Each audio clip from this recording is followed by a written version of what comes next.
minimum objective of financial models is to be free of logical errors and calculation mistakes. However, a few additional details separate good and okay models. In this lesson, we will point at several practices respected by all proficient modelers. Please take a careful look, as these principles can serve as a guideline in your future work. First, a financial model must be flexible. It should be easy to change one of a model's inputs without having to worry whether all the model's sheets will be changed accordingly. That's why calculations must be carried out only once, and all cells in a model should be linked. Only input cells may be hard-coded numbers. So, rule number 1 is build a flexible model that uses cell links instead of hard inputs. Right. So, another important aspect is easiness to work with and to read. A financial model should be easy to work with. One way to do that is to respect a uniform structure across all worksheets.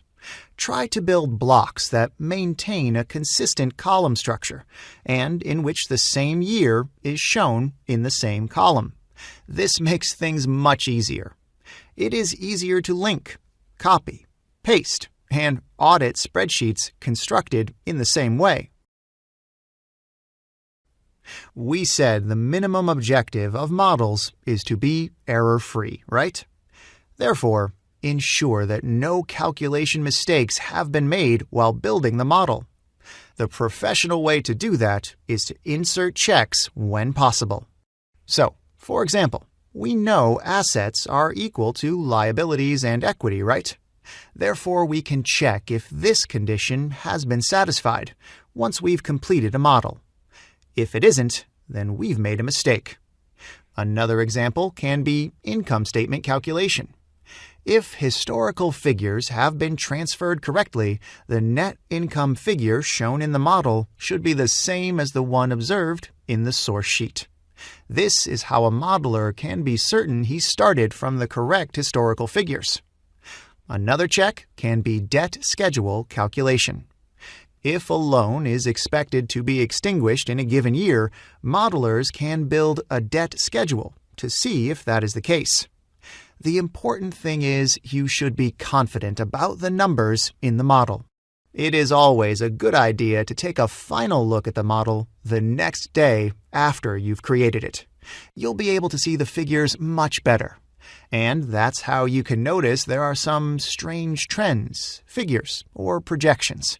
A sanity check does not involve inserting mechanical checks only, but also a good hard look at the numbers we've produced. Our next advice is build calculation blocks so they can be replicated. This is an idea that coexists well with the idea to have a uniform structure and always use the same column for a given year in your model.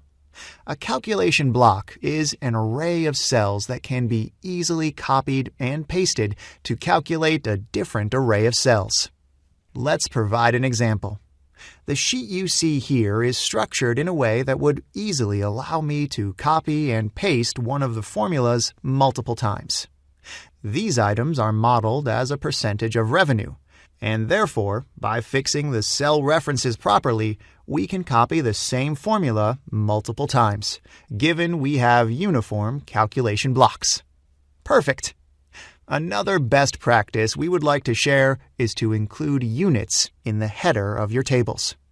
Third users should be able to understand whether you've worked in dollars, euros, or pounds. And more importantly, they should be able to tell if the numbers are in thousands, millions, or billions. And finally, try to create printable documents. Use multiple sheets and organize your tables imagining that someone will try to print them. Therefore, try to avoid huge tables. And remember, your sheets should be organized professionally. These are some of the best practices that proficient modelers apply in their day-to-day work. Try to use them as much as possible, as these are valuable techniques that will increase the quality of your output. This will do for now. Thanks for watching.